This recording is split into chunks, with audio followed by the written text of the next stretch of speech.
Vamos a seguir conversando sobre COVID, sobre la pandemia, ¿verdad? Y esta vez con Felipe Elorrieta, director del Grupo Epidemiológico Matemático para la Vigilancia de las Epidemias y Pandemias de la Universidad de Santiago, USACH. Mira, ahí está. En Razones Editoriales, hace muy poquito, ¿verdad? Ya habíamos conversado con Felipe en alguna ocasión. ¿Cómo está, Felipe? Bienvenido a La Voz de los que Sobran. Hola, Alejandra, ¿bien y tú? Bien, también, pues, aquí no se ve tan lejano llegar a los niveles de contagio que tuvimos en el pic de la pandemia, dijo Felipe a Razones Editoriales el pasado 15 de enero.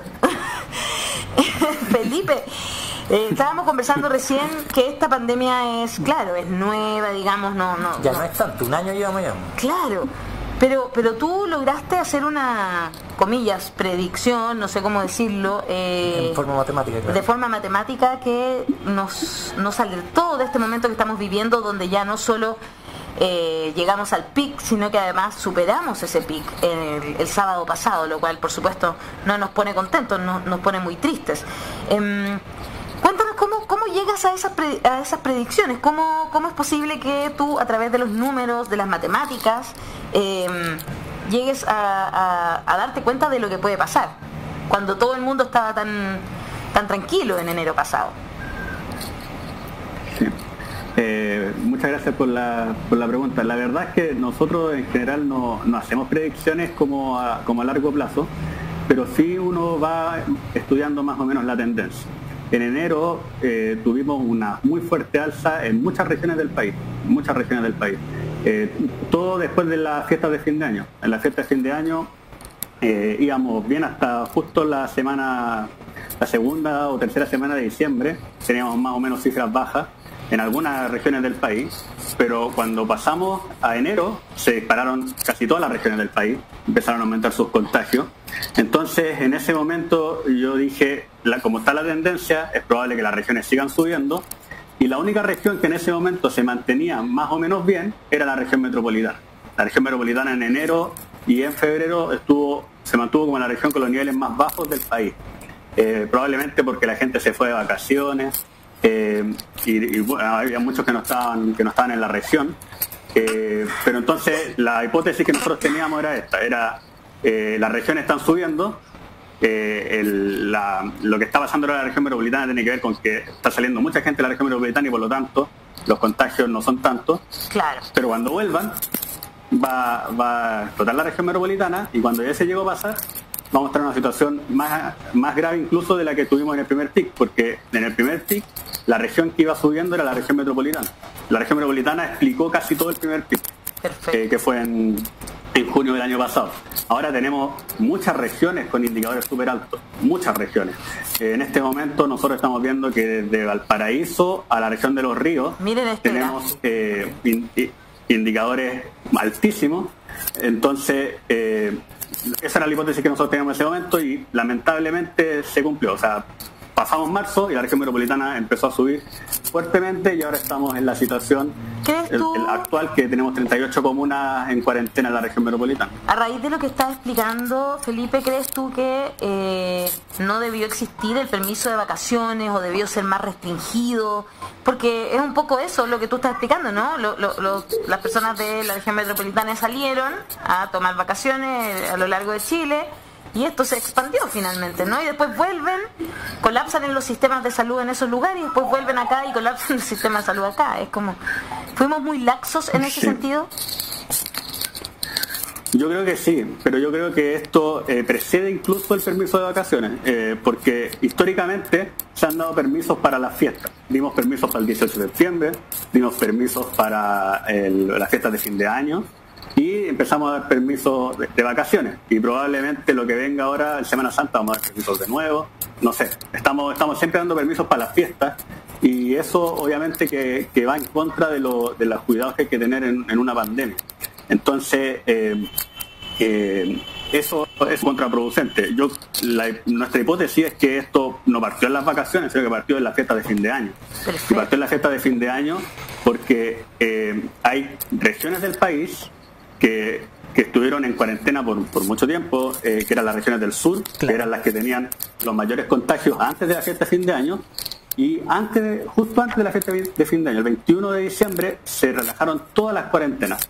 Valdivia, Puerto Montt, Temuco, todas estas comunas salieron de cuarentena a finales de diciembre, justo antes de la Navidad. Y curiosamente volvieron de cuarentena en la primera semana de enero. O sea, les dimos permiso a esas regiones para que estuvieran 2 semanas con altos niveles de contagio, pero con las fiestas disponibles. Y ahí el paso a paso han dado, es difícil de entenderlo, porque si uno se fija solamente en los indicadores epidemiológicos, no había ninguna razón para que esas comunas salieran de cuarentena, ni Valdivia, ni Temuco, ni Puerto Montt. De hecho, volvieron en enero a cuarentena y después, a inicios de febrero, volvieron a salir de cuarentena. Lo que permitía que, por ejemplo, pudiéramos ir a Valdivia de vacaciones. Claro, Por pero ejemplo. tomáis un avión y te ibas a Valdivia. Claro. Claro. Y después Valdivia a inicio de marzo de nuevo cuarentena. perdón, solo y actualmente la región de Los Ríos es la que tiene la peor incidencia del país. Un comentario que hoy día en la mañana, que a propósito de lo que decía Felipe, leí que Alemania, porque acá echaron pie atrás, ¿no es cierto?, que el próximo fin de semana no va a ser tan estricto, porque es Semana Santa, justamente. Y leí que Angela Merkel anunciaba que en Alemania, por todo lo contrario, como es Semana Santa, se van a encerrar los 5 días. Para pensar en Jesús. Exacto. Oye, Daniel. Felipe, lo que pasa es que lo que estás mostrando tú, Felipe, ahí es, perdona, voy a decir algo que es medio, no es necesario ser matemático para darse cuenta. Lo que pasa es que tú además tienes tus capacidades, pero lo que tú estás diciendo es de perogrullo, o sea, es como de sentido común. Los santiaguinos salen, les abren el permiso para que vayan a regiones, llevan el bicho para regiones, lo dejan allá, se vuelven y traen el bicho de nuevo. Y los que están en regiones ya tenían el bicho en alguna medida, le hicieron una actitud laxa para que llegaran los santiaguinos, y ellos los dejamos jodidos después. O sea, es una cuestión que, claro, los números lo muestran claramente, pero lo que estás diciendo tú era una cuestión de pensarlo así como con un poquito de sentido común, haber visto esta cuestión y haber dicho, esto va a pasar. Lo que tú estás claramente planteando es una cuestión que si alguien hubiera tenido un poquito de... Tú hubieras consultado a ti antes, digamos, hubiera sabido que esto iba a pasar. ¿O no? Sí, o sea, la verdad es que, o sea, uno puede entender un poquito, o yo trato de verlo desde la perspectiva, cuál fue la razón que hicieron para tomar el permiso de vacaciones. Uno trata de ver el lado de la salud mental, ya tanto tiempo encerrado, pero creo que no fue de la forma correcta implementado, insisto. O sea, se relajaron cuarentenas en zonas donde no se debieron haber relajado cuarentenas, por el hecho de que pudieran recibir turistas probablemente para mejorar la economía en esas ciudades, me imagino. Entonces, lo que tuvimos es que, por ejemplo, en el principio de enero, ya teníamos, en diciembre veníamos con el sur en situación súper crítica. Al principio de enero empezó el norte, Tarapacá, Antofagasta, a tener situación súper crítica, y Coquimbo, Valparaíso, que eran las regiones como los destinos más preferidos para hacer las vacaciones, estaban a un nivel bajo antes de que la gente fuera. Y ahora ustedes ven ahí en la figura que aparece en la pantalla, esa es el balance que nosotros hicimos ayer. Nosotros ahora tenemos en Valparaíso una situación crítica, y una situación crítica que tiene mucho que explicado por el permiso de vacaciones. Yo creo que el gran problema es que las medidas se toman de manera reactiva. Entonces, si nosotros hubiéramos dicho Valparaíso se tiene que ir a cuarentena apenas empiece a aumentar los pics, empieza a aumentar los contagios, pensaríamos en que la medida se había tomado antes, se había cancelado el permiso antes cuando Valparaíso empezó a subir, y no, ahora estamos recién con la cuarentena en Valparaíso que partió la semana pasada, la antepasada,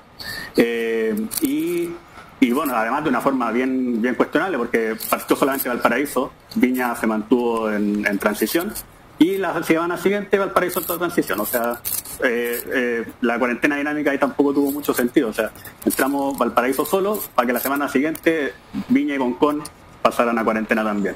Entonces, el panorama que veo yo es que el permiso de vacaciones se implementó, pero además se relajaron las medidas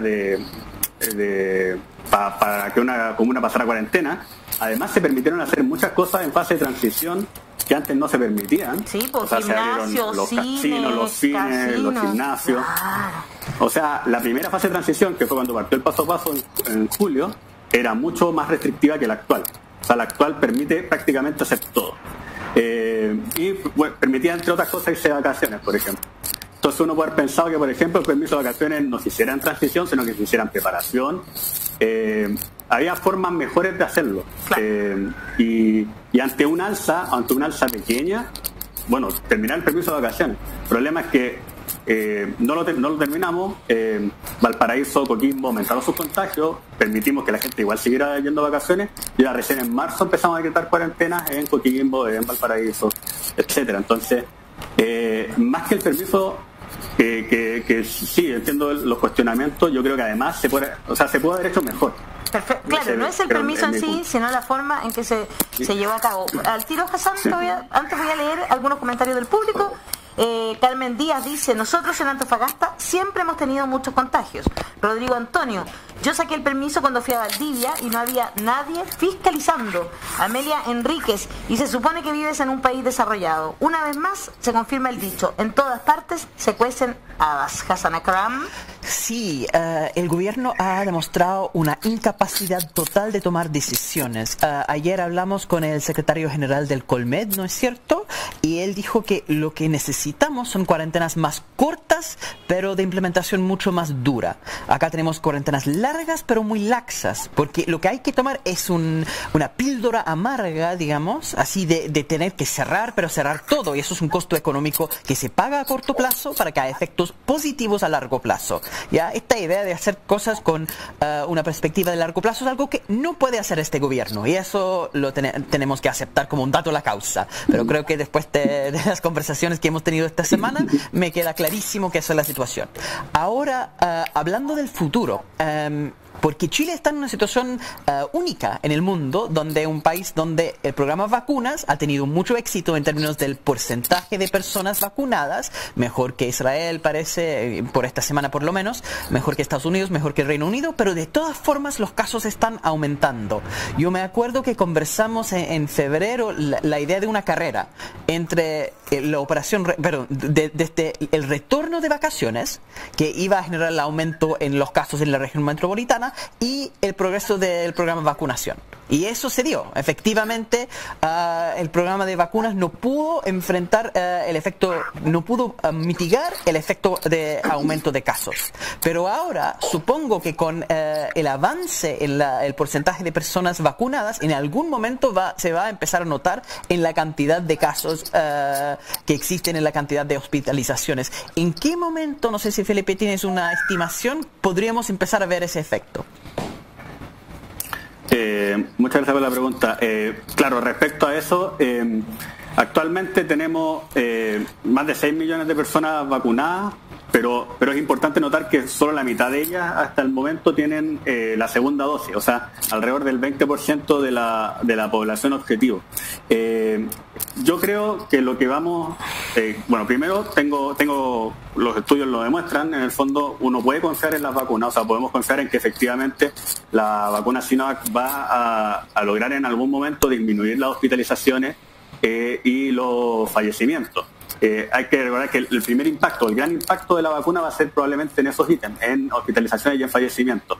Actualmente nosotros vemos que las hospitalizaciones están disparadas, que los fallecidos también han aumentado mucho.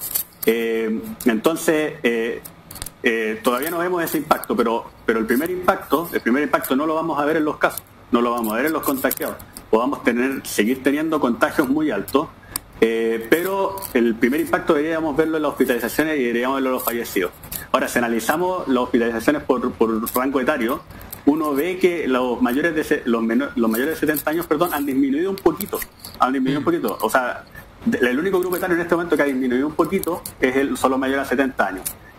Nosotros no nos hemos querido aventurar con una conclusión al respecto, porque no es primera vez que pasa. En la primera ola también los mayores de 70 años empezaron a disminuir un poquito, después volvieron a subir. Entonces queremos ver si la tendencia se mantiene, pero sí, o sea, esa disminución que estamos viendo ahora en los mayores de 70 años podría ser explicada por la vacuna. Si no es ahora, va a ser más adelante. Mientras más personas se vacunen, vamos a tener el efecto. El problema es que en los grupos de menor edad, los grupos de 60 a 69 años y de 50 a 59 años, las hospitalizaciones están absolutamente disparadas con niveles históricos. Entonces, necesitamos actualmente controlar los contagios, porque controlar los contagios nos va a permitir que se hospitalice menos gente, y además esperar el efecto de la vacuna, pero no podemos solamente confiar en la vacunación.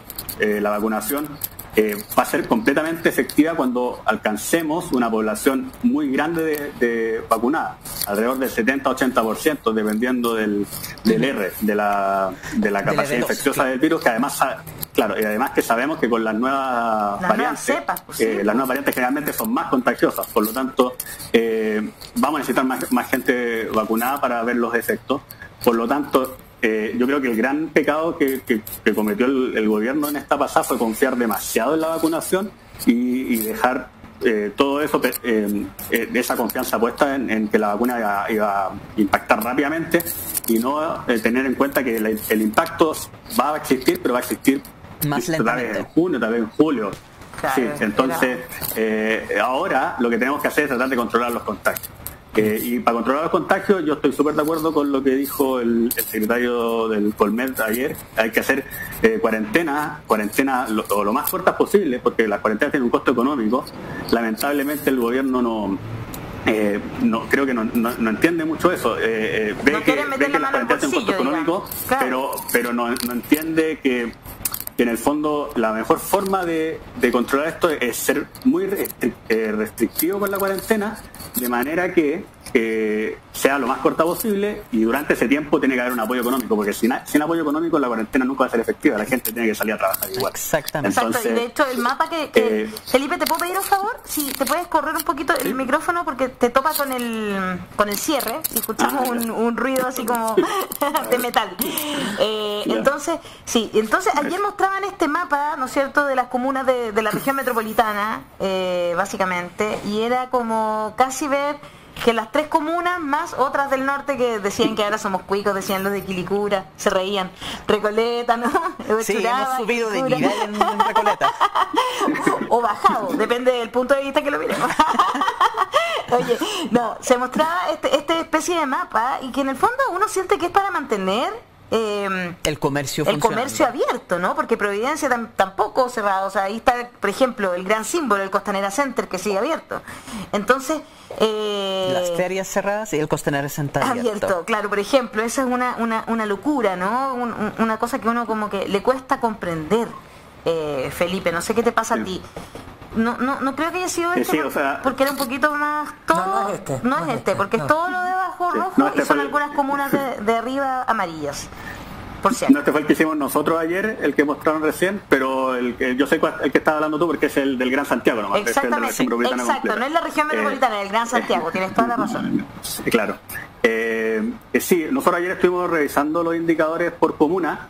En algunos casos hay comunas del sector oriente que tienen indicadores más bajos que el resto. Primero quiero decir que en este momento nosotros tenemos el R, que es la velocidad de contagio, o cuántas personas, o el crecimiento del contagio en la región metropolitana, en todas las comunas sobre 1. O sea, todas las comunas de la región metropolitana están creciendo sus contagios.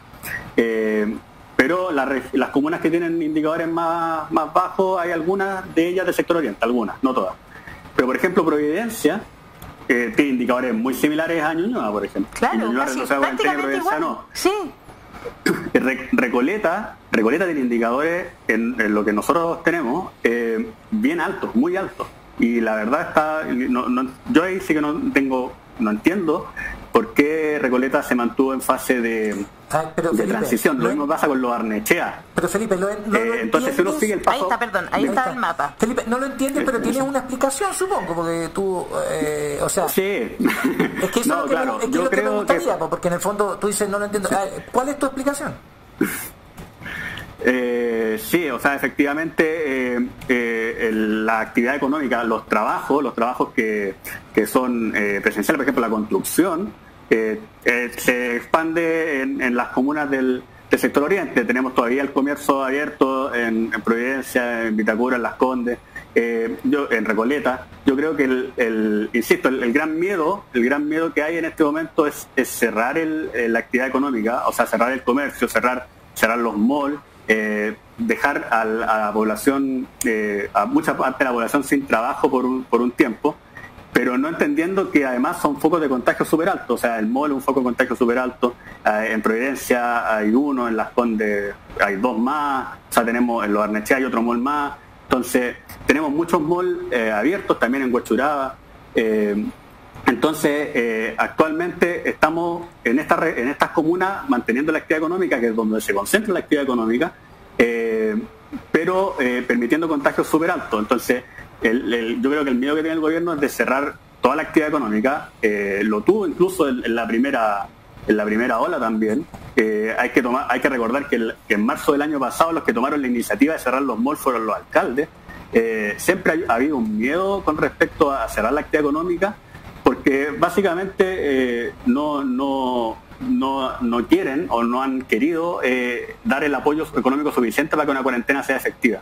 A mí, en particular, el tema de las cuarentenas dinámicas nunca me gustó. Creo que fue la principal crítica que yo siempre tuve con el plan paso a paso, que es esto de que hay algunas comunas en cuarentena y otras que no. O sea, en Ñuñoa yo camino un par de pasos y llego a una comuna como Providencia que permite un montón de cosas todavía, por ejemplo, los cines creo que todavía se permiten en fase 2, por ejemplo. Claro. Entonces, esa cosa en una región tan conectada como la región metropolitana, donde las personas de la zona sur van a trabajar al sector oriente,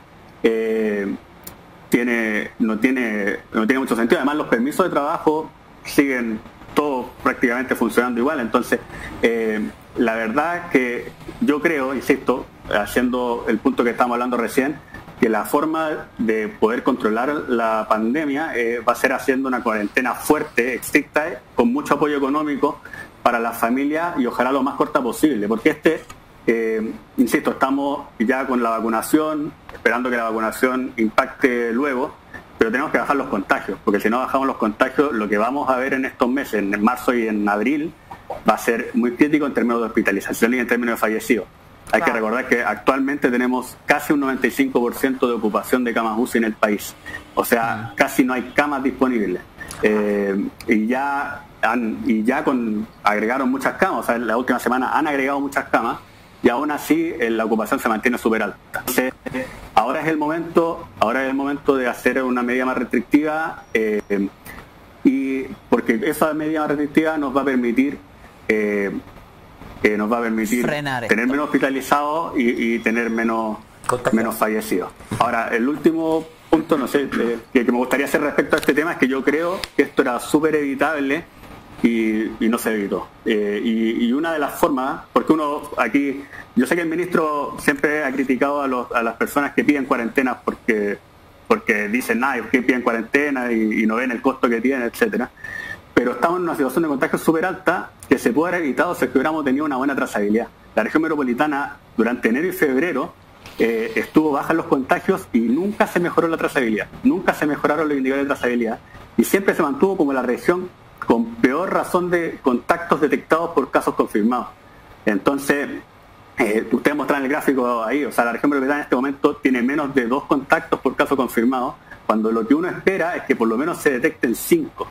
Claro. Pensando además que es una región con mucha movilidad, donde uno va al metro y se encuentra con mucha gente. Entonces, yo tengo una explicación para eso, que yo que tuve COVID, que estuve con COVID en enero, justamente, mi explicación es que la gente no quiere decir que tiene COVID. No quiere decir que fue contacto estrecho tampoco. Pero también porque no ha hecho la función, no ha contratado gente. Por eso, si no le echo la culpa a la gente, lo digo porque justamente, porque o sea, a ti te da miedo decirlo porque te critican, porque te miran mal, porque no te quieren dar licencia. O sea, cuando la hija del presidente lo dice, la hija del presidente pidió homóloga, dice que el problema de Chile es la trazabilidad que se ha hecho mal, lo dijo en la tercera domingo. A mí me pasa que es eso, o sea, la gente no quiere decir que fuiste contacto estrecho porque no le hacen PCR, lo mandan 14 días para la casa, luego no aparece además no aparece en los conteos ahora según oficiales. el gobierno se puede seguir trabajando. Y ahora más encima se puede seguir. No, es que realmente, o sea, ¿Qué te explico? No, realmente yo sentí todas esas cosas. Y sobre todo esa cosa social de los empleadores que te tratan mal, ¿cachai? Mucha gente me escribió para contármelo. Hay un tema en este punto, porque si bien la región metropolitana ha estado baja en la trazabilidad, hay mucha heterogeneidad en este indicador dentro de la región metropolitana. O sea, hay comunas que han puesto mucho énfasis en que se haga una buena trazabilidad. Hay alcaldes que han puesto mucho interés en que se haga una buena trazabilidad. Destaco el caso de Buin, por ejemplo, el caso de Renca, el caso de Conchalí, que son comunas que han puesto mucho esfuerzo en tener indicadores de trazabilidad buenos, que han bajado la última semana, entendiendo que es difícil mantener la trazabilidad cuando los contagios van aumentando, pero que cuando la pandemia estuvo baja, estuvieron con buenos indicadores. Pero hay comunas de la región que nunca han tenido una buena trazabilidad. O sea, Santiago, por ejemplo, sí, claro. Ahora en este momento se detectan solamente 1.2 contactos, pero durante enero y febrero no bajaron no subieron de los 2 contactos. Lo mismo pasa en Ñuñoa, lo mismo pasa en Vitacura, pasa en Las Condes, y curiosamente son comunas del sector oriente, que es donde hay más recursos. Exacto. Entonces, se pudo haber hecho un esfuerzo mayor en trazabilidad, y no se ha hecho ni del gobierno ni de muchas de las autoridades locales. Hay algunas que sí, pero hay otras que no. Hay otras que no han puesto el esfuerzo en ese Tal cual. Felipe Elorrieta, director del Grupo Epidemiológico Matemático para la Vigilancia de las Epidemias y Pandemias, lo dije bien, de la Universidad de Santiago, USACH. Felipe, muchas gracias por estar esta mañana conversando en La Voz de los que Sobran. Muchas gracias. Muchas gracias. Preclaro, como dice Daniel Stingo. Chao, chao. Gracias, Felipe. Oye, nosotros nos vamos a ir a una pausa.